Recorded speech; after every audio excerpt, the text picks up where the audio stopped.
Arestado ang isang delivery rider na umamin sa pag-sideline sa paghatid ng droga sa Pasay City. Nabisto ang suspect ng masita lang sa simpleng traffic violation. Nasa frontline ng balitang yan, si Mon Gualvez. Paliko na sana sa Park Avenue sa Pasay City noong nakaraang Miyerkules ang delivery rider na ito nang sitahin siya ng pulis dahil wala siyang suot na helmet at nakatsinelas lang. Hindi na nakuhanan ng CCTV ang mga sumunod na eksena pero nagtangkapang tumakas ang rider. Nung titikitan siya, hindi siya mapakali, tingin ng tingin kung saan, gano'n. So alam naman natin na pag ganyan yung baka meron pang tinatago itong ating suspect. So nung nakahanap ng pagkakataon, biglang tumakbo. Agad namang hinabol at naabutan ng mga pulis ang rider. Dito na natuklasan sa bulsa niya ang 25 gramo ng hinihinalang shabu. Nagkakahalaga yan ng mahigit 170,000 pesos. Hindi na ito itinanggi ng rider, pero depensa niya.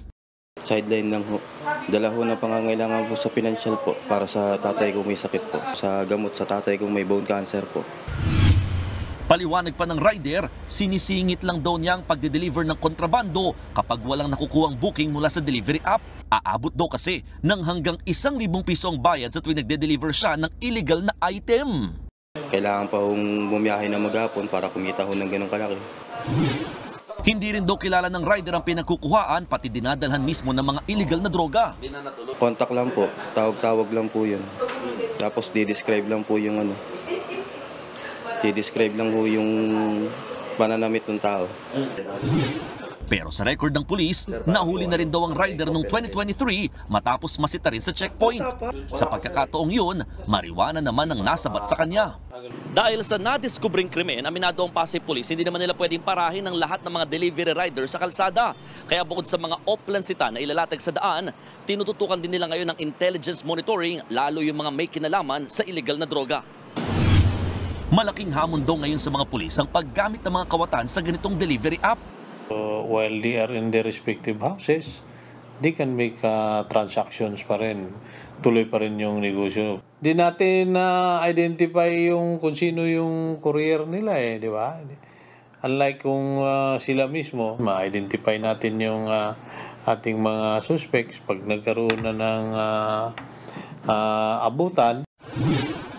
Paalala naman ng mga otoridad lalo sa mga rider na masasangkot sa krimen, hindi katwiran na hindi nila alam na droga pala ang laman ng mga ipinapadalang package.